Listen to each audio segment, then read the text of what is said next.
हाँ जी नमस्कार, एक बार फिर से बहुत बहुत स्वागत है परिपूर्णता क्लासेस के एक और शानदार नई राजनीतिक विज्ञान की क्लास में।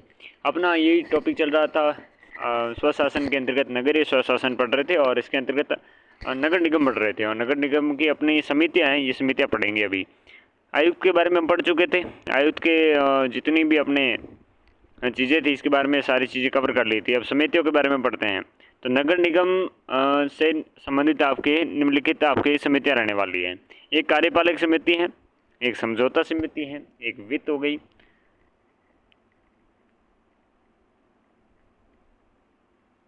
कार्यपालक, समझौता,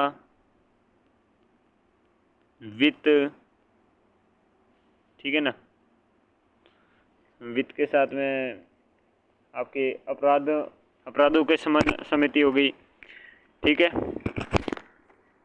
और इसके अलावा स्वास्थ्य और स्वच्छता समिति होगी, गंदी बस्ती सुधार समिति होगी, नियम और उपविधि समिति हो गई, भवन निर्माण कार्य समिति होगी। तो ये सारी समितियां प्रमुख रूप से काम करती हैं, चाहे कार्य हो जाए, समझौता हो जाए, वित्त हो जाए, अपराध का संबंध हो जाए, ठीक है। तो ये सारी समितियां, साथ में स्वास्थ्य हैं, स्वास्थ्य से समिति हो गई, और गंदी बस्ती सुधार समिति हो गई, नियम एवं उपविधि समिति हो गई, ठीक है। इसके अलावा हमारी कौन सी समिति इसके अंतर्गत देखने को मिलती हैं, भवन निर्माण और नियम उपविधि, ये सारी समितियां भी इसके अंतर्गत आपके देखने को मिलती हैं, ठीक है जी। चले, कार्यपालक समिति है, इसको हम पढ़ना अपने अलग से पढ़ते हैं। तो कार्यपालिका जो समिति है, इसमें आपके सदस्य कौन कौन रहने वाले हैं, तो महापौर हैं और उप महापौर हैं। परिषद में विपक्ष का जो नेता है वो, और परिषद के द्वारा निर्वाचित 7 सदस्य, जिसमें से 2 महिलाएं होनी चाहिए। 7 सदस्य जिनमें से क्या होनी चाहिए, आपके 2 तो महिलाएं होनी चाहिए, ठीक है साहब। और देखिए तो नगर निगम के आयुक्त इस समिति का पदेन सचिव होता है। तो नगर निगम का जो आयुक्त होता है, आयुक्त के बारे में हमने पिछली क्लास के एंड में बात करी। तो ये आयुक्त क्या होगा, इस समिति का आपके सदस्य किस प्रकार का, आपके पदेन सचिव होगा। नगर निगम आयुक्त कार्यपालक समिति का सदस्य नहीं होता है। जो नगर निगम आयुक्त है, ये कार्यपालिका समिति है, इस समिति का सदस्य नहीं होता है। ये बात याद रखना, ये जो आयुक्त है, ये कार्यपालक जो समिति है, इसका कार्यपालक समिति का आपकी क्या है, सदस्य नहीं होता। इन समितियों के अतिरिक्त भी आवश्यक होने पर आपके अन्य समितियां भी गठित की जा सकती हैं। नगर निगम के कार्य देखें तो अनिवार्य कार्य हैं, ऐच्छिक कार्य हैं और विशेष कार्य हैं। वो सारे कार्य हम देखते हैं। अनिवार्य कार्यों के अंतर्गत देखो, नगर निगम का होगा आपके शुद्ध जल का प्रबंधन करें, सार्वजनिक विद्युत का प्रबंधन करें, नाली और शौचालय का निर्माण और रख रखाव करें, सार्वजनिक मार्गों और रख रखाव का नामकरण करें, तो ये सार्वजनिक मार्गों का निर्माण और रख रखाव और साथ में नामकरण करें, गंदगी व कूड़े करकट की सफाई करें, जन्म और मृत्यु का लेखा जोखा रखें, और शमशानों की आपके प्रबंधन का प्रबंधन करें, प्राथमिक शिक्षा की व्यवस्था करें, खतरनाक भवनों के आपके निरापद बनाना है, खतरनाक व्यापार पर नियंत्रण करना है, निगम संपत्ति है, इस संपत्ति की देखरेख करना है, खाद्य पदार्थों और भोजनालयों का नियमन और नियंत्रण करना है, वार्षिक प्रतिवेदनों का आपके जो प्रकाशन है, ये सारे कार्य आपके अनिवार्य रूप से किसको करने होते हैं, नगर निगम के अनिवार्य कार्य है। ये क्या इसके अनिवार्य कार्य है, किसके, नगर निगम के। शुद्ध जल, सार्वजनिक विद्युत का प्रबंध, नालियाँ और शौचालय का निर्माण, सार्वजनिक मार्गों का निर्माण, रखरखाव, नामकरण, गंदगी जो कूड़ा करकट है उसकी सफाई करो, जन्म मृत्यु लेखा जोखा रखो, शमशानों का प्रबंधन करो, नियमन करो, प्राथमिक शिक्षा की व्यवस्था करो, खतरनाक वनों का निरापद बनाना है, खतरनाक व्यापार पर नियंत्रण करना है, निगम संपत्ति होती है, ठीक है। इस निगम संपत्ति में आपके क्या है, इसकी देखरेख करनी है। निगम की संपत्ति होगी, खाद्य पदार्थ और भोजनालय का नियमन नियंत्रण, वार्षिक प्रतिवेदनों का प्रकाशन आदि सारे काम। ऐच्छिक कार्यों में क्या करेगा कि भाई सार्वजनिक पार्क बनाने का मूड हो तो मूड बना लो, पुस्तकालय बना लो, रंगमंच हैं, अखाड़े हैं इत्यादि का निर्माण कर लो, रख रखाव कर लो, ठीक है। एक्स्ट्रा काम और हो सकता है ऐच्छिक से, मेले हैं, प्रदर्शनियाँ, उसका आयोजन कर लो, आपके जो छायादार वृक्ष हैं उसका रोपण कर लो, देखभाल कर लो, गरीब और अपाहिजों की सहायता कर लो, सार्वजनिक स्थान पर संगीत का प्रबंधन कर लो। ये सारे काम ऐच्छिक कार्य है।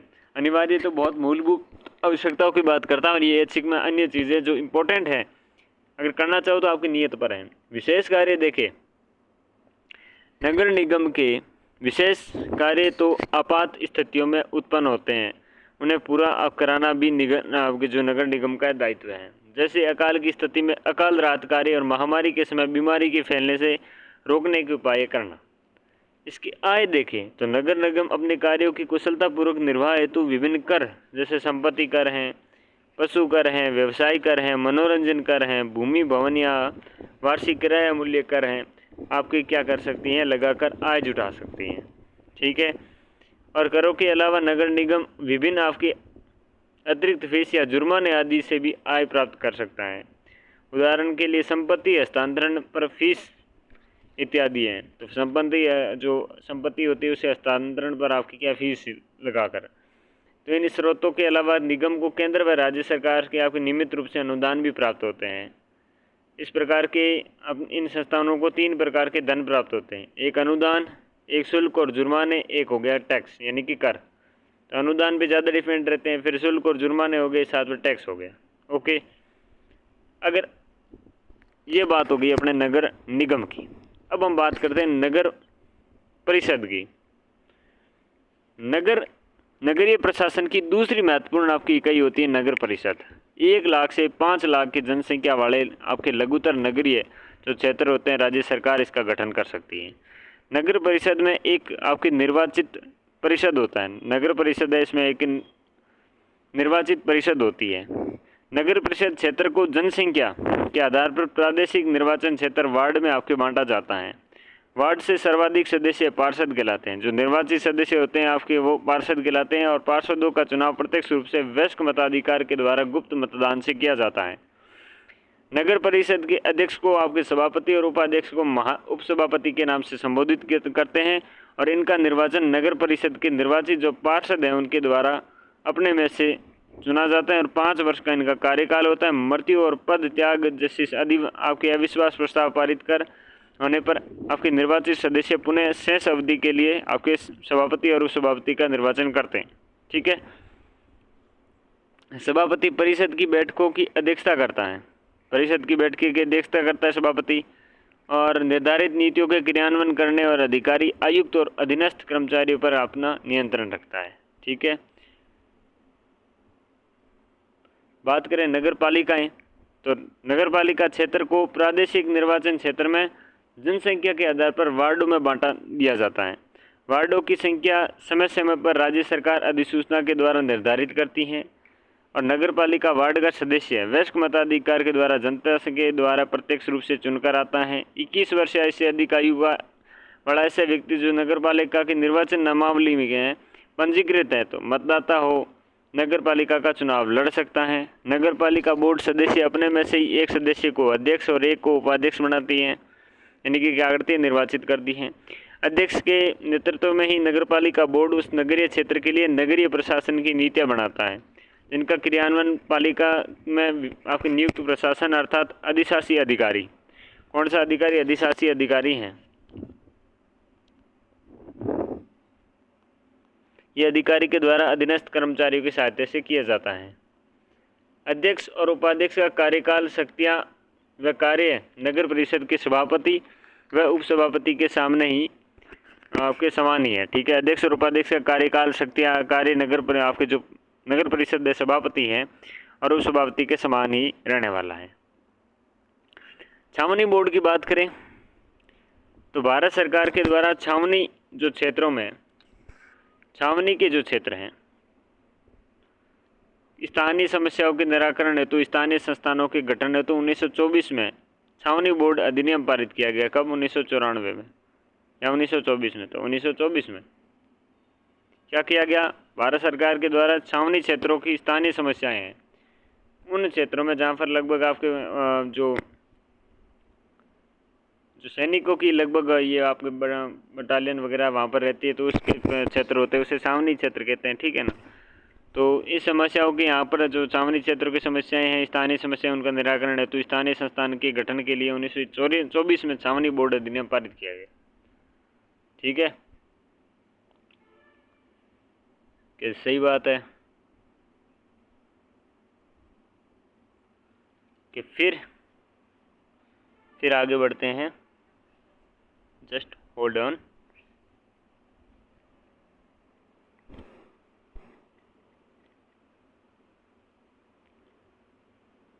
हाँ, तो नेक्स्ट, इस अधिनियम का उद्देश्य नगरपालिका के समान कार्य करने वाली छावनी बोर्ड की स्थापना करना था। तो इस अधिनियम का उद्देश्य नगरपालिका के समान कार्य करने वाली छावनी बोर्ड की स्थापना करना था। वर्तमान में देश की सभी छावनी मंडल आपके छावनी बोर्ड अधिनियम 2006 के अधीन आपके क्या हैं, अधीन शासित हो रहे हैं, 2006 वाले नियम के।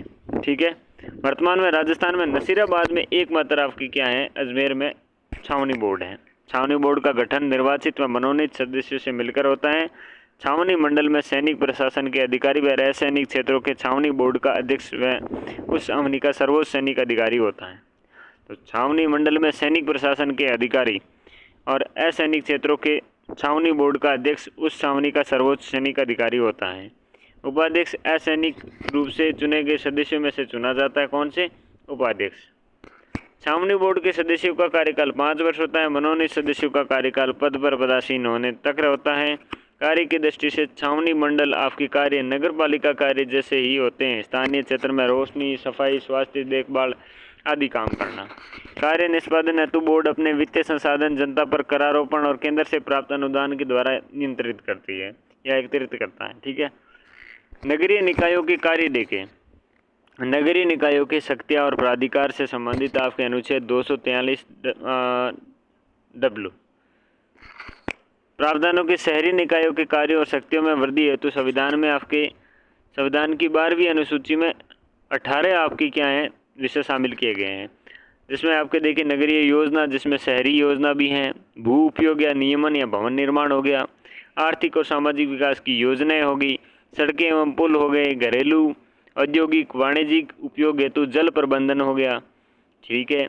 आगे बढ़े, आगे देखें तो सार्वजनिक स्वास्थ्य हैं, स्वच्छता है, सफाई है, कचरा प्रबंधन करें, अग्निशमन की सेवाएं हैं, नगरीय और वानिकी पर्यावरण संरक्षण और पारिस्थितिकी तंत्र का प्रबंधन करना, समाज की विशिष्ट आवश्यकता वाले कार्य हितों का संरक्षण, गंदी बस्ती के सुधार और उन्नयन कार्य, शहरी निर्धनता निवारण कार्यक्रम, सार्वजनिक उद्यान है, खेल मैदान है इत्यादि विकसित करना, सांस्कृतिक और आपके सामाजिक सौंदर्यपरक आपके पहलुओं का विस्तार करना, शमशान है, कब्रिस्तान है, विद्युत शवदाह गृहों का प्रबंधन करना, आपके कौन सी ग्रहों का प्रबंधन, जन्म मृत्यु का आपका पंजीकरण, रोड आपके लाइट्स हैं, पार्किंग है, बस स्टॉप जैसे सार्वजनिक सुविधाओं का विस्तार करना, वेधशाला व चमड़ा उद्योग का विनियमन करना, ये सारे काम इसके अंतर्गत आपके आते हैं। 12वीं अनुसूची के आपके 18 विषय इसके अंतर्गत दिए गए हैं। महानगर के लिए योजना समिति, तो अनुच्छेद 243 ZE प्रत्येक महानगर क्षेत्र में संपूर्ण महानगर क्षेत्र के लिए विकास योजना प्रारूप तैयार करने के लिए महानगर आपके योजना समिति का गठन किया जाता है। इसका प्रावधान है इसमें 243 ZE में राज्य विधानमंडल के विधि के द्वारा विभिन्न उपबंध कर सकेगी। महानगर योजना समिति की संरचना व रीति, जिसमें ऐसी समितियों में स्थान भरे जाएंगे, परंतु ऐसी समिति के कम से कम 2/3 सदस्य महानगर क्षेत्र में नगर पालिकाओं के निर्वाचित सदस्यों और पंचायतों के अध्यक्ष के द्वारा अपने में से उस क्षेत्र में आपके नगर पालिकाओं और पंचायतों की जनसंख्या के अनुपात के अनुसार निर्वाचित किए जाएंगे। ऐसी समितियों में भारत सरकार और राज्य सरकार का ऐसे संगठनों और संस्थाओं का प्रतिनिधित्व है जो ऐसी समितियों को समन्वित कार्यों को करने के लिए आवश्यक समझे। तो ऐसी समितियाँ जिसमें भारत सरकार और राज्य सरकार तो ऐसे संगठनों और संस्थान हैं, उनके प्रतिनिधि हैं, तो वो ऐसे समिति में समन्वित हैं जो कार्य करने के लिए आवश्यक समझे तो उनको भी ऐड कर सकता है। महानगर क्षेत्र के लिए योजना का समन्वय से संबंधित ऐसे करते जो ऐसी समितियों के समन्वित किए जाए। तो महानगर क्षेत्र के लिए योजना और समन्वय से संबंधित ऐसे करते जो कि किसी समिति को आपके समन्वित किए जाए। वह रीति जिसमें ऐसी समितियां जिसके अध्यक्ष चुने जाएंगे, वह रीति जिससे ऐसी समितियों के अध्यक्ष चुने जाएंगे। महत्वपूर्ण धाराएं हैं वो देखते हैं। तो महत्वपूर्ण धारा देखते हैं अपनी। धारा है 3, नगर पालिकाओं का परिसीमन की बात करता है। तो नगर पालिका का 2-3 मत कर परिसीमन कर, 2-3 मत कर परिसीमन कर, तो ये करते परिसीमन।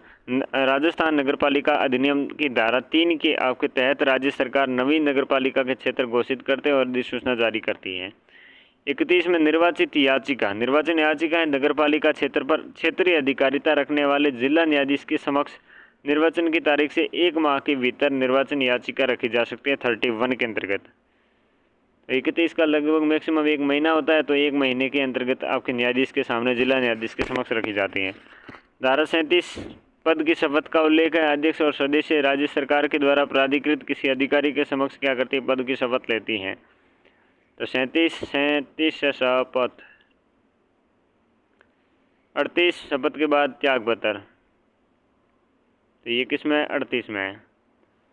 सदस्य कार्यपालक मजिस्ट्रेट के द्वारा प्रमाणित नोटिस पर अध्यक्ष को अपना त्यागपत्र सौंपते हैं। अध्यक्ष अपना त्यागपत्र राज्य सरकार के द्वारा नामित अधिकारी को सौंपता है। उपाध्यक्ष अपना त्यागपत्र अध्यक्ष को सौंपता है। तो सदस्य किसे कर देते हैं, सदस्य कार्यपालक मजिस्ट्रेट के द्वारा प्रमाणित नोटिस पर अध्यक्ष को अपना त्यागपत्र देते हैं, ठीक है। और अध्यक्ष किसे देते हैं, कोई अधिकारी वो आपके नामित है सरकार के द्वारा, और उपाध्यक्ष अध्यक्ष को देता है। धारा 39 के सदस्यों को हटाया जाना। राज्य सरकार ने राजस्थान नगरपालिका संशोधन अधिनियम 2023 के द्वारा धारा 39 में संशोधन कर उपखंड 1 में नया उपखंड ई जोड़ा गया, जो 20 मार्च 2023। अब निर्वाचित याचिका धारा 31 की परिसीमा के काल के पश्चात राज्य सरकार नगरपालिका सदस्य की निरर्हता संबंधी प्रश्न पर हटाए जाने का निर्णय ले सकेगी। धारा 45 नगरपालिका के मुख्य कृत्य। धारा 46 में नगरपालिका के अन्य कृत्यों का उल्लेख किया गया है। तो नगरपालिका के मुख्य कृत्य आपके धारा 46 की, नगरपालिका के अन्य कृत्यों का उल्लेख किया गया है धारा 45। धारा 48 अध्यक्ष और उपाध्यक्ष के कार्यों का उल्लेख है, ठीक है। और धारा 53 अध्यक्ष और उपाध्यक्ष के लिए अविश्वास प्रस्ताव, अविश्वास क्या है, प्रस्ताव लाया जा सकता है 53 के अंतर्गत। 54 के अंतर्गत वार्ड समिति का गठन। अन्य समितियां जैसे कार्यपालिका समिति होगी, ये धारा 55 के अंतर्गत आती हैं। नगरपालिका संपत्ति का उल्लेख आपके अध्याय 6 में धारा 67 से लेकर 75 तक किया गया है। धारा 79 में नगरपालिका की निधि के बारे में बात करता है, और धारा 331 में 331 की उपधारा 3 जोड़ी गई है। राजस्थान नगरपालिका संशोधन अधिनियम 2022 में नगरपालिकाओं के लिए प्रशासनिक अधिकारियों, तकनीकी अधिकारियों की नियुक्ति परीक्षाएं कौन करेगा, आरपीसी करेगा। राजस्थान नगरपालिका अधिनियम 2009 की धारा 21 आपके 6 में वर्णित नगरपालिका के सदस्य होने के लिए शैक्षिक अर्हता के प्रावधान का राजस्थान नगरपालिका संशोधन अधिनियम 2019 में हटाया गया है, ठीक है। महत्वपूर्ण तथ्य देखें तो राज्य में कुल नगर निकाय आपके कितना है, 309 है।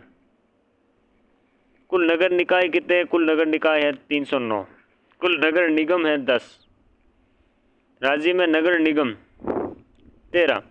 जयपुर, जोधपुर, कोटा, अजमेर, बीकानेर, उदयपुर, भरतपुर, अलवर, भीलवाड़ा और पाली, ठीक है। राज्य में कुल नगर परिषद कितने हैं, 51 नगर परिषद है। नगर निकाय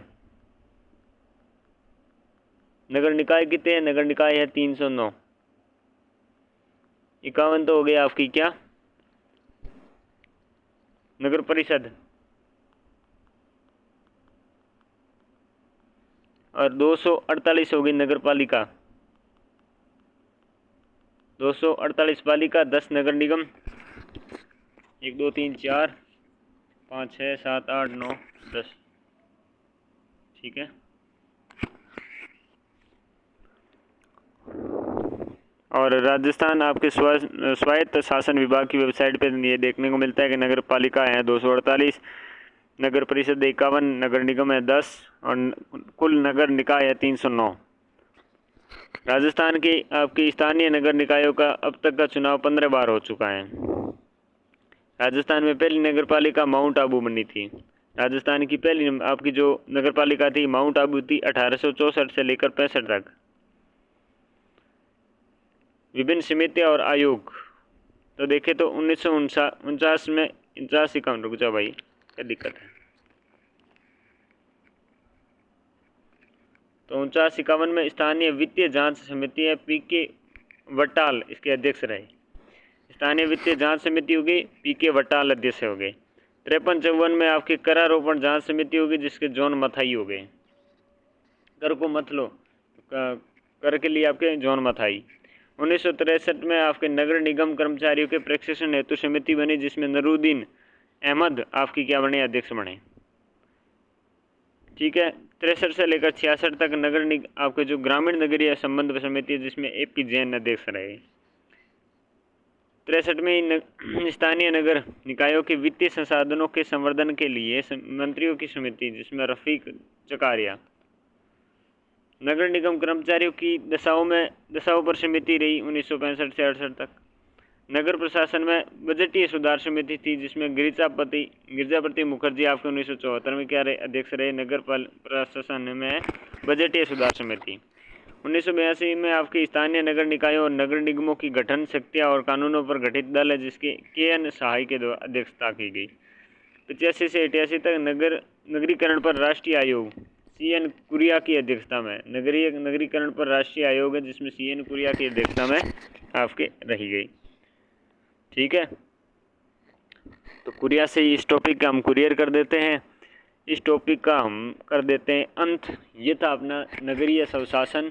हमने पंचायती राज जो पंचायती स्वशासन देखा, ग्रामीण स्वशासन जो भी था वो देख लिया। तो अगला हमारा महिला आयोग के बारे में पढ़ेंगे, वो टॉपिक रहेगा। तो उम्मीद करता हूँ अच्छा लगा होगा टॉपिक, सारी चीज़ें आपके एग्ज़ाम में काम आए। चले, इस कक्षा में इतना ही, मिलते हैं अगली कक्षा में, तब तक के लिए नमस्कार।